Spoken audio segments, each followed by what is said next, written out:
Welcome to Thriving Your Love, a podcast where we will guide and help you improve your most precious relationships in life. This podcast is produced and hosted by certified emotionally focused therapist Claudio Vargas Silva, licensed marriage and family therapist, and Trisha Kim Walsh, also licensed marriage and family therapist.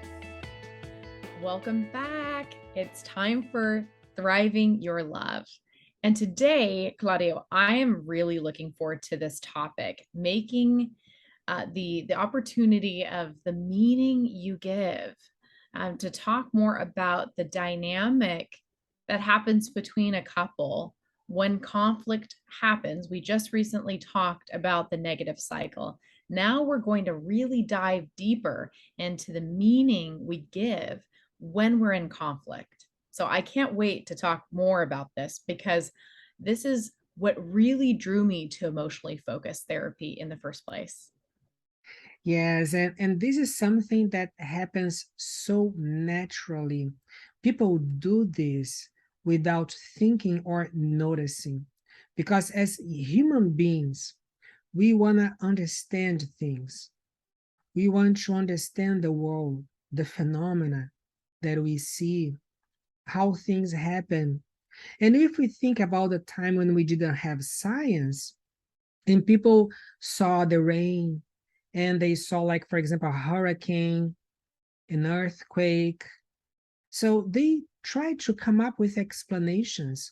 And there was so much superstition because there was not science to explain things. So if we think that emotionally focused therapy is a science of love that explains things. So we are helping couples to understand what happens in their relationship. But when couples have problems, when they are getting out of the honeymoon phase, when they take these different strategies that we talked about, these different styles of attachment, one becomes a pursuer, is trying to seek connection, but come in a way that seems critical or like attacking the other, right? Or the other is trying to have a peace in a way that seems like so alienating and distancing to the pursuer. And then they try to find explanations. What's happening here? Why this person is so angry at me and so critical? Why is this person so cold and so distant? So we make up these explanations, and these explanations most of the times are wrong. They are negative. They causes us suffering, and they create more disconnection because these explanations that we find that are negative about the other person, like a negative case that we make about the other person, we talk to the other person. I think that you don't care about me. I think that you don't care about this relationship. And these things that we say become like attacking to the other person that feels so bad and so criticized. Right, Claudio. And it's interesting when I'm with my couple, I try to help them understand that in these moments of conflict, whether it be based on culture or society, that the position of whether you identify as a pursuer or withdrawer is the stories we make in our mind. It's critical. It's often reflective of what we were told when we were very young, the things that we were told as children. So these distortions, and for those of you who are familiar with cognitive behavioral therapy, what we call them is thought traps, is the stories that we tell ourselves about ourselves, can be reflections of that which we were told by our most precious people in our lives, family members, friends, teachers, coaches.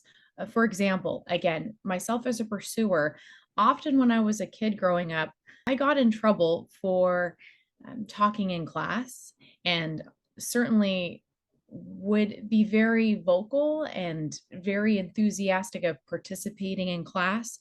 And so often my teachers and mentors would just say that I had so much energy and that I was trying really hard to connect with people, but I was trying too hard. And Claudio, you know what I heard? I heard I was too much. I was too big. And that someday my fear was that I'd be too much in a relationship.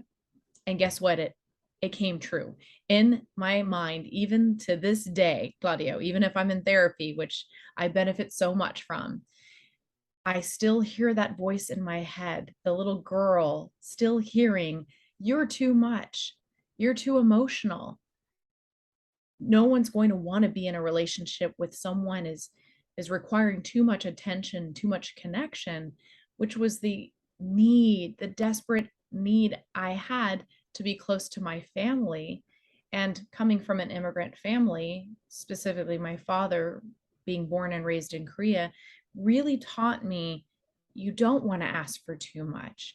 You need to be the one to give more. So sometimes, Claudio, there would be some shame and guilt of I'm too much. I shouldn't be asking for this, but I need this to thrive in my relationship, to thrive in the world. Hmm. Very, very good point. And it's important to see that the things that we tell ourselves, they might have to do with ourselves, as you just mentioned now that you felt like you being too much. And like, for example, in my case, I always thought that I have some problem, that no one is going to like me, you know? So these things, the negative things that we tell ourselves about ourselves, we can also say negative things about the other person, like, you don't care about me, you are ignoring me, or I'm not important to you. So this is something that I'm saying about me. We can say something about the relationship too, like, this relationship is doomed. Or like, for example, we are too different from each other. So we cannot really be happy because we're too different. Or some people who say, well, we didn't have time enough for dating. We just went to live together pretty quickly because we missed the dating part. Then we didn't become friends. We should maybe separate again, become friends, and then we would join again. So people create all these stories. And this is something that what we try to do in therapy and also in the Hold Me Tight workshop is to create a new story. So, like, for example, when we are finishing a workshop, when we are finishing therapy, it's something that we ask people. So, what is the story that you told yourselves before and that you tell yourselves right now? How do you see your relationship? And we see that these beliefs, these negative beliefs that they have about each other, they change in the process of therapy or during the Holding It Tight workshop. And the new stories become more positive. And what is really wonderful is that when I tell a positive story about my partner, it makes my partner feel so good. I remember that in one of our Hold Me Tight workshops, the wife told her husband, no, actually, she told us, like, after the workshop, I found out that he is the right person for me. He is the best possible partner I could really have found. So that's really a shift, a wonderful shift of a story that a person says about a partner. Yeah, there's something very exciting, Claudio, about the recognition, especially what we've seen in our Hold Me Tight couples workshops, which is like a light bulb that turns on. And the good news is that we all have these light bulb moments.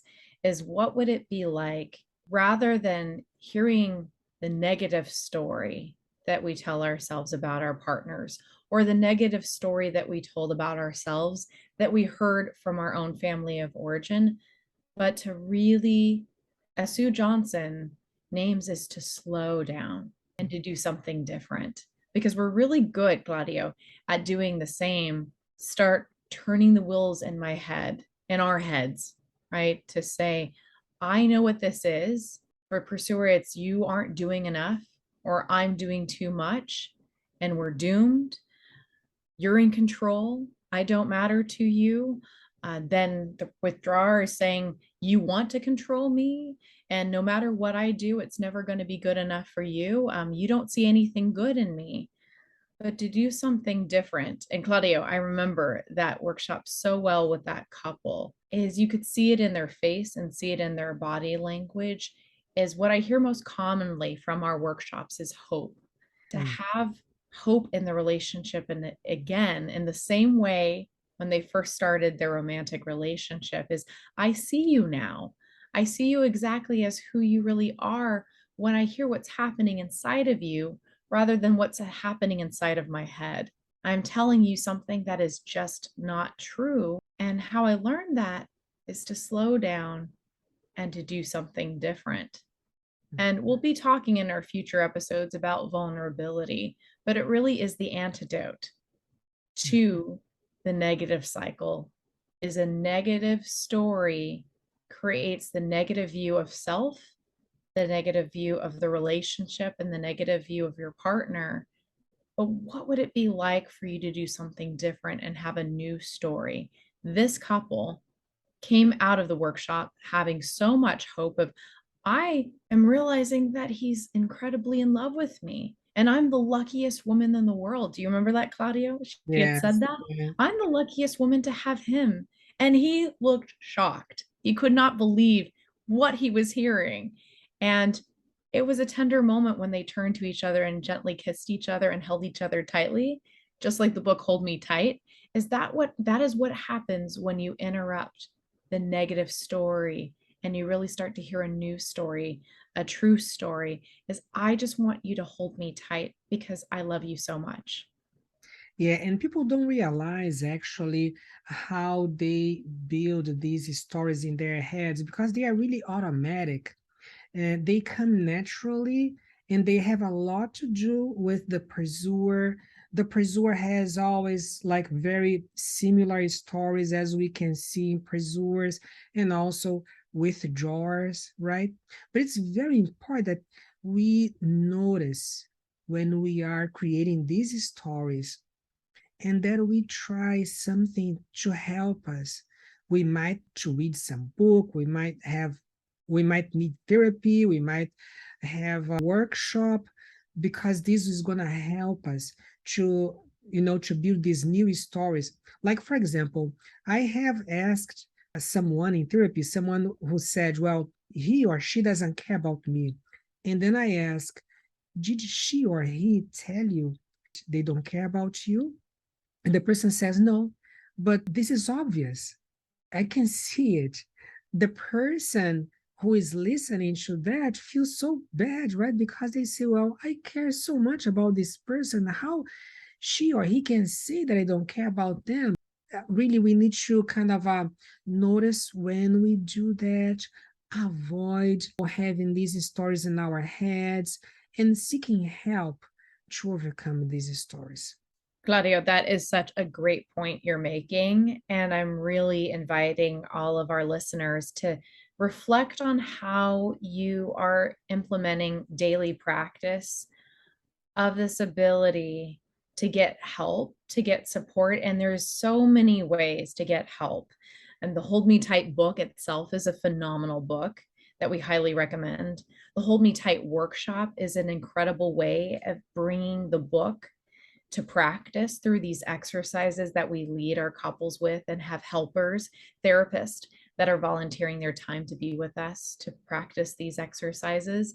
And individual therapy can be an incredible space to really understand. Often, Claudio, my experience of all of my clients is they are doing the best they can with the skills they learned from their own families, from their own culture, from their own spirituality. And something that I'm really making effort, Claudio, to practice is slowing down. If anything, notice what happens when you're in conflict by asking yourself, what am I doing right now in this moment, which is called mindfulness. That's basically a mindfulness practice, is to be paying close attention to your vitals, your somatic response and your body, noticing what's happening on the outside is that really reflecting of what's happening on the inside? And for me as a pursuer, often is, I love you. I want to be close to you. Why did you go away? It made me so sad. But you are not hearing that. You're hearing me getting frustrated.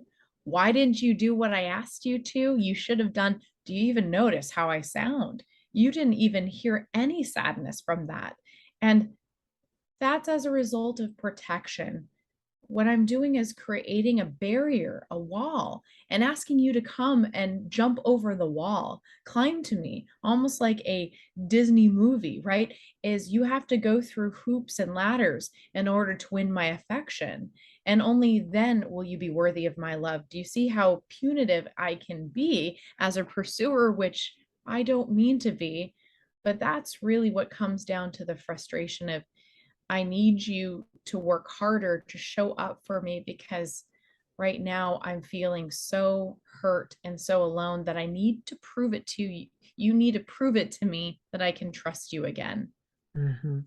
Yeah, and then what happens is that the withdrawer in that case tells himself, oh, that means that I'm not good enough. I cannot really make you happy. I'm failing. I'm a failure, right? So it's very interesting how these things happen, how we trigger each other with the best intentions. Because what you are saying is like, I'm fighting for this person whom I love, and I'm fighting for our connection, for our relationship. So we want to invite everyone to keep on tuning into our podcasts. We hope to have a new one every week.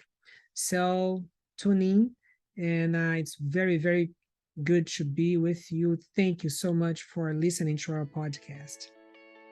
Thanks so much again. We're so glad to have you here. Thank you so much for tuning in with us today. We hope you'll join us soon again for our next episode of Thriving Your Love.